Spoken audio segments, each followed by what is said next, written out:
And welcome to Voices of Truth, one-on-one with Hawaii's future, brought to you by the Colonial Foundation.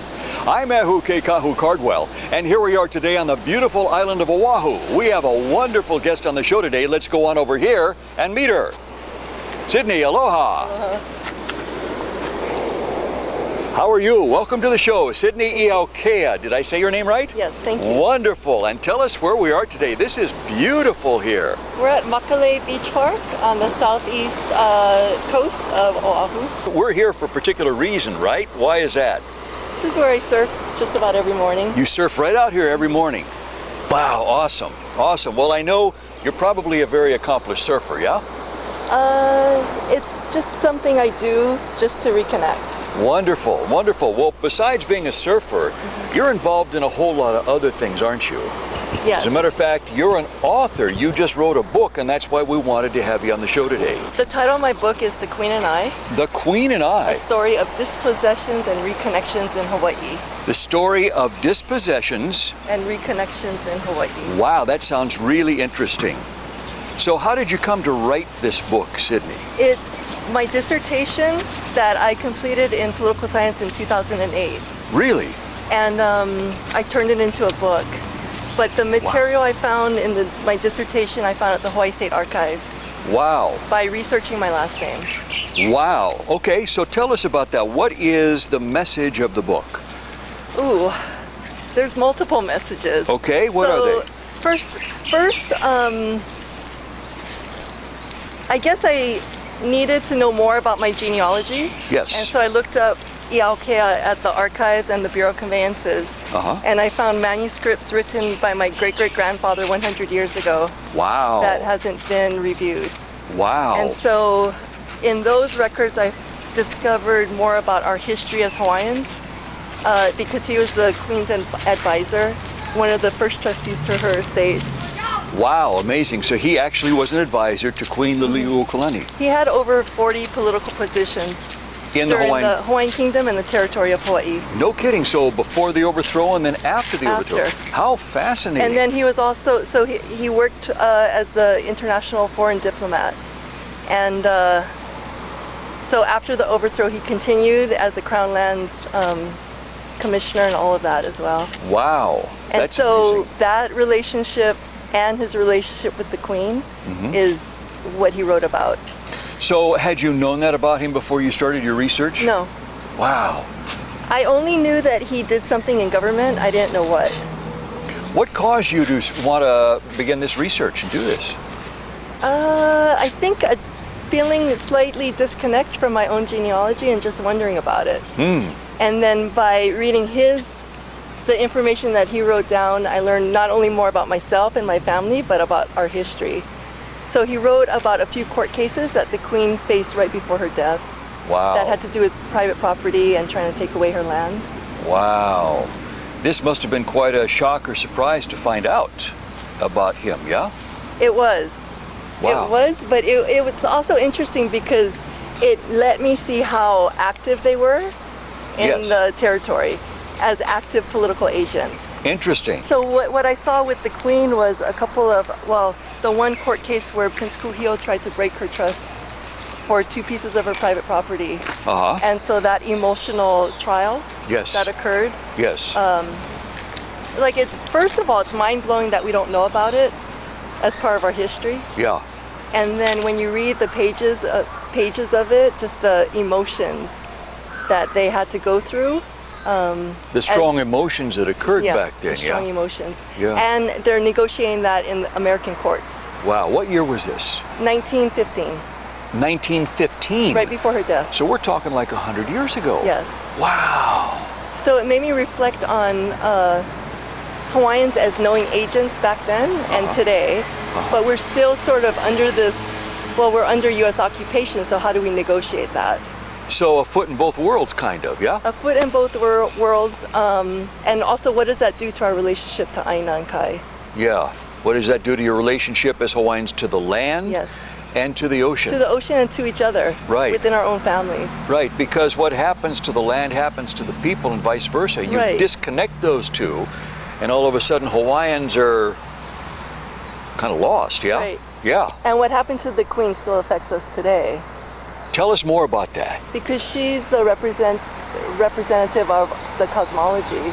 So when there's a disconnect, I think we still feel it today. Wow. Like Wow. when there's, because the insanity trials is what I call them. Yes. Was the mechanism to try to prove her insane, to disassociate her from her property.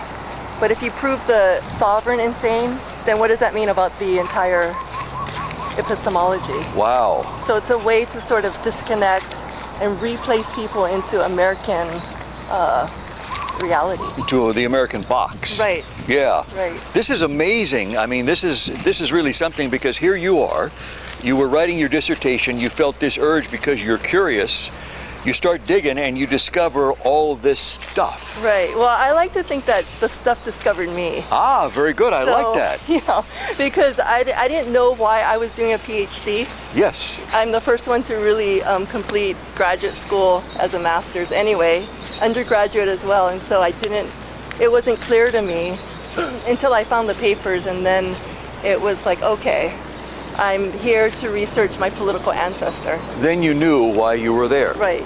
Wow. This type of information is very powerful because it has implications not only for you, and not only just for your family, the Iaukea family, but really Hawaiians, all Hawaiians, yeah? I think, you know, there's a reason why we don't know our complete histories. And What is that reason? the education system. And so the more that we can talk about it and bring it out, the more collectively we know who we are. Okay, so Which challenges the status quo. gotcha. So I was just going to ask you, what about that education system? You know, how, Propaganda? No. I gotcha. Okay.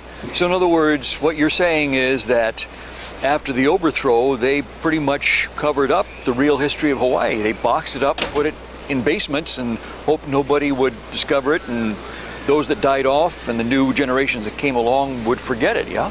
I think, like, in some parts it's just false. So, I mean, now we know we're occupied.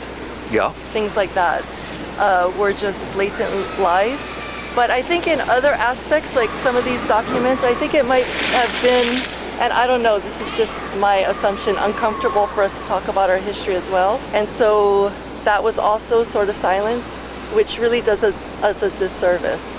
Yes. By not knowing the more complete stories. Yes. You know, as you're mentioning that, the term that comes to mind for me is the colonized mind. Yes. And that is, you know, when a country like Hawaii, the Hawaiian Kingdom, is taken over by another country like the U.S. and then illegally occupied for all this time, there's quite a program put in place, oftentimes forced, in subtle ways, to get you to think and behave like the colonizer rather than the colonizee, if you will. And that's largely what occurred here, isn't it? It is. I have a chapter that's titled Remaking the Citizen. So I think how they did that was by renaming land and space, public lands, things like that. Then you have a public citizenry where there was never a public space like that. By renaming things and redesignating, like I have a section about Waikiki Reclamation Act, how that just wiped out a whole epistemology in that area and invited this, you know, what was to come for a new and better Hawaii was how they termed it. Right. So then you rename and then you remake the citizen into that space. Wow. That sounds to me like brainwashing. Yeah. Yeah. Okay, to be quick, brainwashing. There you go.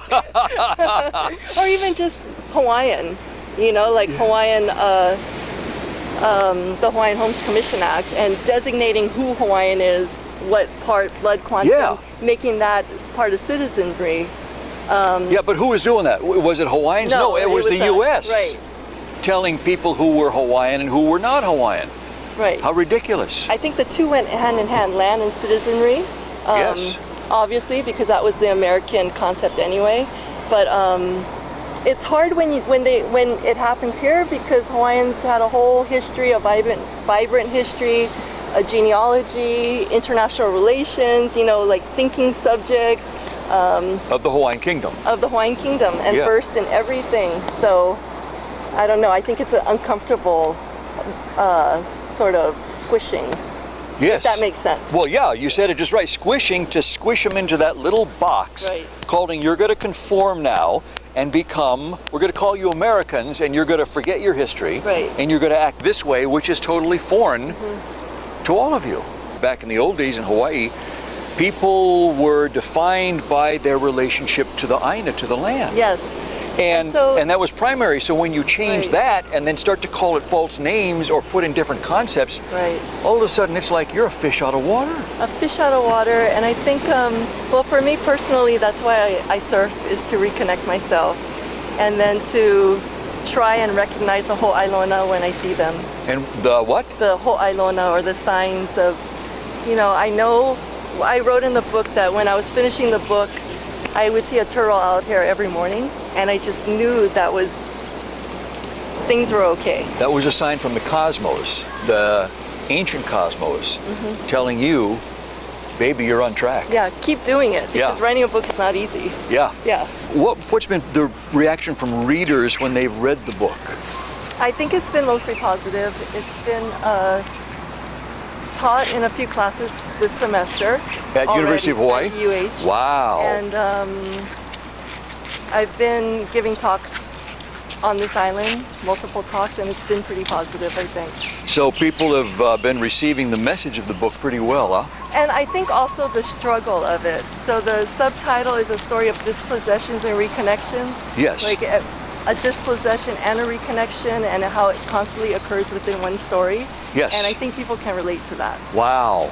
Well, so I know you're holding a copy of your book, and there was a sentence in there in the epilogue you wanted to read us, huh? Okay, so it's the first sentence of the epilogue, and it says, "They know who you are, they see you coming," said Uncle Willie Iaukea as we visited places on Hawaii Island that are not only special to our lineage, the E clan of Hilo, but are fundamental to an epistemology that reaches back before time.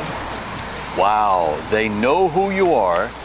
They know you are coming. They see you coming. They see you coming. That's very powerful. It was, and it was, so this was a family reunion, and the first time that we've been able to go as part of Kamehameha lineage.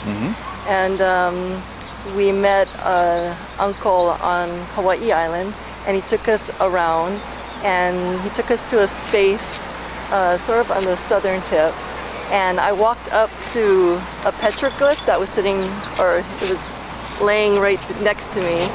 On a rock. On a rock. But it was my mother, my sister, myself, and Uncle Willie, and we were standing by the car, and then I just walked and stood next to it without knowing it was there. And so he said, "They know who you are, they see you coming." Wow. So it was just a reflection of sort of going through the books to arrive back at ourselves, like understanding our genealogy in order to know who we are today. You talked about going to the Big Island, island of Hawaii, for a family reunion. But isn't really your book also another family reunion? Meaning, Bringing everybody together. or apart, because, it depends how you're looking at it. Sure. Because I write, from the perspective of what it was like to grow up poor on Maui. Right. And this disconnect. Right. And all of that. But I think it's definitely brought me closer and further in some aspects at the same time. Absolutely. You write about the disconnects, the many disconnects, all the way from nation disconnects down to family, individual Right. disconnects. But I'm thinking when you're saying that when everybody reads that and once everybody understands the disconnects and what they were and how they worked, doesn't it bring everybody together, because now you have a common understanding of what really happened? Exactly. And so that can heal rifts in families. Yeah. That can heal rifts among partners, and that can also heal rifts among people in a nation. Yes? Yeah, I think that's it exactly. And Yeah. so the goal has to be healing. Yeah. Yeah. Yeah. Or putting I use the word heartache a lot for what the Queen went through. Yes. And so sort of mending that Yes. with these more sort of concise understandings. Wow, very powerful. Very powerful. So really, your book plays a key role, one of the many key roles in, really rebuilding or building the future of Hawaii, the Hawaiian kingdom. In terms of people understanding, it's like, now I see what happened, now I see where we are, and now I begin to get an understanding of where I want us to go. Yeah, and I don't think you have to be Hawaiian or you live here or any of that to even get it. Obviously, having researched, done the research and written your dissertation, and then writing it into a book, you know a lot more than a lot of people. And so how would you like to see the future of Hawaii? I think I'd like to see definitely people taking responsibility, people with greater understanding, sort of stepping into roles of leadership, challenging the existing status quo when necessary, and it seems to be necessary a lot. And just really stepping up, because our ancestors stepped up all the time. Yes, they did. They didn't not step up. And even under U.S. occupation, they were still understanding American laws to figure out their own self and security. So, and for themselves and their nation. So for Lahui. So I think if we can rise to that example, that's what needs to happen. Yeah, you know, Sydney, I heard a great definition not too long ago, and they said a hero is somebody who is afraid of running away. And they never, ever, ever ran away, did they? No. They did not desert their station. Very courageous. Very courageous. Very courageous. Yeah. Yeah. Yeah. Yeah. Yeah. And so that is the model for us today. Very much so. Yeah. And I mean, just personally, by understanding where I come from, like, it makes me proud. You know? So I think that is available to all of us, just that understanding. Yeah, whether you're Hawaiian or not. Yeah, exactly. We have all the ones that came before us, the ones that are still here, and the ones that are coming out of the university that, you know, sort of sustain the energy of it. Right. So it's not like any one is alone. The generations behind and the generations to come. How do you see your book playing a key role in the future? I think just knowing how hard it was to actually voice personal things in an academic setting, in an intellectual setting, I hope it gives other Hawaiians a little push to do the same. Yeah. And then we sort of rewrite our own history. Yes. With our influence today, and a different perspective of looking at history as possible, and then we can go forward differently. Like, we don't have to do things the way we've been taught. Yeah, it opens the door, doesn't it? I hope it does a little bit. Yeah. You know, as you were talking about that, I was standing here thinking about how, you know, you're talking about the disconnect, the disconnects, and what it must have been like, you know, when you went through your process, especially writing the book. I guess it was kind of like having to air some dirty laundry, right? And that must have been very difficult. I don't really think of it as dirty laundry. I think of it as reality. Okay. And like, my reality, it's okay to voice it. Yeah. So instead of, like, I don't know, growing up a little bit, and my father was the wrestler. And he passed away about 1.5 years ago. He was a professional wrestler. He was a professional wrestler. And a very good one. Yes. And, you know, there's a lot of people that still love him. So you never really want to say anything to step on that. So you kind of had his reputation to consider also. Yes. His professional reputation as this wrestler. Right. Yeah. And so trying to, you know, say what actually happens, what actually goes on, was a challenge. But once I did, it's liberating, like you said. Gotcha. And so it's like, why even hide anything? It's just all out there. Wow. Like, we're not the only family that goes through some of these things within our families and in our communities. And so there's no reason to sort of pretend it doesn't happen. Well, you know what I think, Sydney? I think the truth is, the reality is, every family goes through these things. The difference is that very few families have the opportunity or the guts, like you did, to put it all out there. And like you say, it's about freedom. I didn't put it all out there. Okay, all right. It's sort of like a glimpse. All right, well, you put some of it out there. I put some of it out there. But you know what? Even if you put just a teeny weeny bit out there, that is enough. It's so powerful that it's a freeing mechanism for other people who read that. Again, whether they're in Hawaii or on the other side of the planet. Because we're all pretty much affected by private property, inheritance, and those constructs. And so, you know, we share something in common. Sydney, you know, Voices of Truth airs throughout Hawaii, but it also airs in many cities around the world. And probably right now, as you and I are standing here talking, there's somebody on the other side of the planet watching us, saying to themselves, well, she's a brave lady, good for her, what she did, but I could never do that. What would you say to them? I would say that if you're called to do it, you just have to do it. Like, wow. It's not really even a choice. And so if you're even thinking about doing something to sort of move things forward, then you're already in that line. And so it will happen spontaneously. Wow. So just go with it is, I think, one thing that I had to learn is there's no need to resist. You just have to go with whatever they're telling you to do. Yeah. And if it's right, you'll know it. You're telling me you didn't resist at all? I did.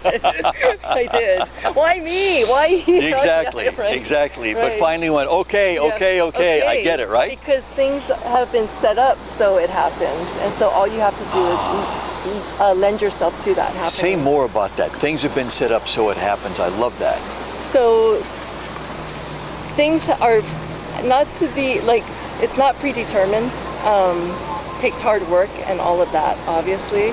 But when things flow easy, go with that flow.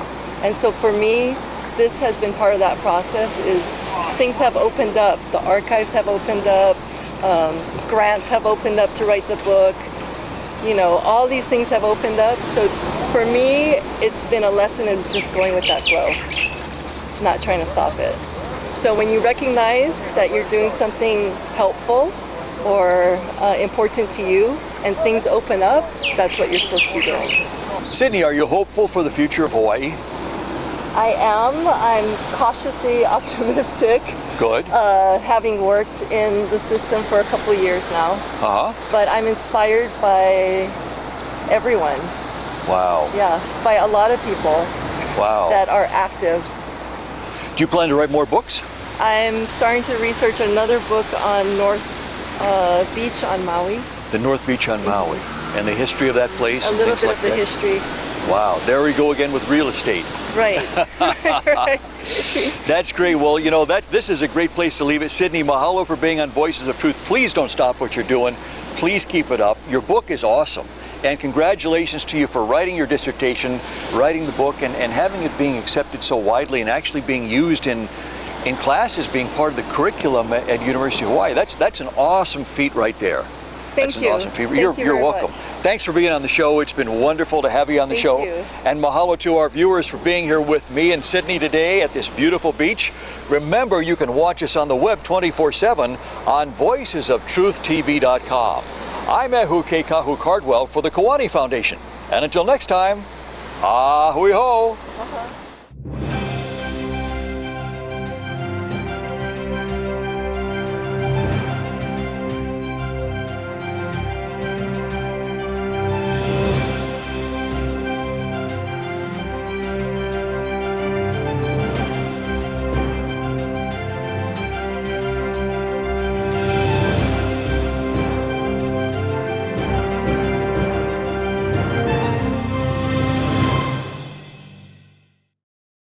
Mahalo for watching Voices of Truth one-on-one with Hawaii's Future. Watch us on the web 24/7 at voicesoftruth.tv.com. You'll find all our shows, including this one, in case you want to see it again or share it with family and friends. Also view our weekly video commentaries at freehawaiitv.com. And check out our blog, published daily, at freehawaii.info. It's all part of the Free Hawaii Broadcasting Network.